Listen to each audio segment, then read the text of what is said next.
اچھا سادے لفظوں میں بتا دو. ہاں یہ ٹھیک ہے. اب یہ اچھا اچھا نہیں, یہ تو ایک اچھی بات ہے. مرزائی نہیں ہے لیکن پولیو کے آپ کے مریض بھی نہیں ہیں, لیکن ہر سال پولیو کے قطرے پلانے والے آتے ہیں تاکہ مرض آنے سے پہلے علاج ہو جائے. مرزئی نہیں ہے تو مرزیوں سے پہلے سمجھ جاؤ, اس سے پہلے کہ وہ قذاب اور دجال آ گیا اور آپ کا ایمان لوٹ کر چلا گیا, پھر آپ ڈھونڈتے پھرو گے کوئی بتانے والا آئے. ممکن ہے پتہ نہیں اس وقت ہم تہے خاک ہوں گے یا کہاں ہوں گے, پھر آپ کو کوئی بتانے والا نہ ملے. مرزائی مرزا غلام قادیانی کے پیروکاروں کو کہتے ہیں. یہ وہ بدبخت طبقہ ہے جنہوں نے ہمارے نبی حضرت محمد مصطفیٰ صلی اللہ علیہ وسلم کو اللہ کا آخری نبی نہیں مانتے.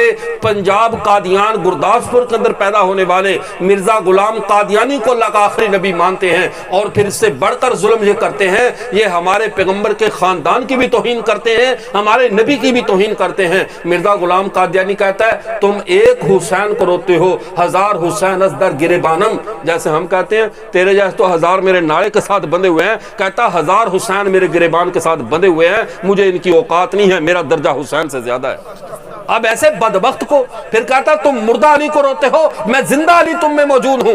کہتا ابو بکر و عمر کی بات کرتے ہو, یہ ابو بکر و عمر وہ ہیں جن کے بارے میں رسول اللہ صلی اللہ علیہ وسلم فرمایا تھا ابو بکر و عمر منی بمنزلۃ السمع والبصر. ابو بکر اور عمر میرے لیے ایسے ہیں جیسے کان اور آنکھیں ہوتی ہیں. عمر میری آنکھ ہے, ابو بکر میرے کانوں کی طرح ہیں. لیکن اس کے بارے میں مرزا قادیانی کہتا ہے یہ تو میرے جوتے کا تسمہ کھولنے کے بھی لائق نہیں تھے. اب بتاؤ, یہ ہے بدبخت طبقہ قادیانیوں کا.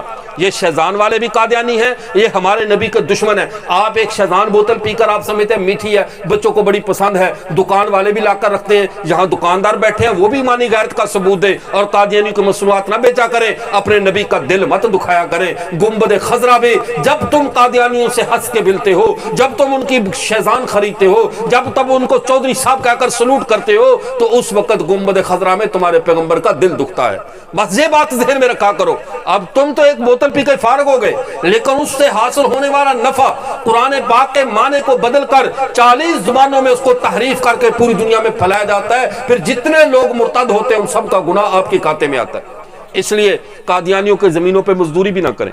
یہ بہت بدبخت طبقہ ہے, اسلام کا بھی دشمن ہے, مسلمانوں کا دشمن ہے. ان کا وہی طریقہ واردات ہے, نوجوانوں کو لڑکیوں سے اور بوڑھوں کو پیسوں سے پھنسا لیتے ہیں. بوڑھوں کی مجبوری پیسہ ہوتی ہے, نوجوانوں کی مجبوری حسن ہوتی ہے, اور بچوں کی مجبوری جو ہے وہ چھوٹے موٹے تحائف ہوتے ہیں. تو یہ چیزیں دے کر بیماروں کا فری علاج اور فلاں اور فلاں, یہ نہیں. وہ کچھ عرصہ قبل گجرانوالا سے ایک مریض کو ان کے قادیان کا ہاسپٹل یہ رام نگر میں لایا گیا, تو اس کو اچانک ہوش آ گئی. اس نے کہا یہ کون سی جگہ ہے؟ انہوں نے کہا بابا جی آپ کو ہم وہ بیٹے جانتے تھے. کہنے لگے ہم ربوہ میں لے کر آئے ہیں, احمدیوں کا اسپتال میں. قادیانیوں کو احمدی, احمدی تو ہم ہے بھائی, احمد ہمارے نبی کا نام ہے, محمد ہمارے نبی کا نام ہے. قادیانیوں کو احمدی کہنا حرام ہے. احمد بھی ہمارے نبی ہیں, محمد بھی ہمارے نبی ہیں. ہمارے پیغمبر کا نام آسمانوں پہ احمد ہے, زمین پہ محمد ہے. تو قادیانی مرزا قادیانی کے ماننے والے خود کو احمدی کہہ کر ہمارے نبی کو جھٹلاتے ہیں کہ وہ احمد نہیں ہے, احمد مرزا قادیانی ہے.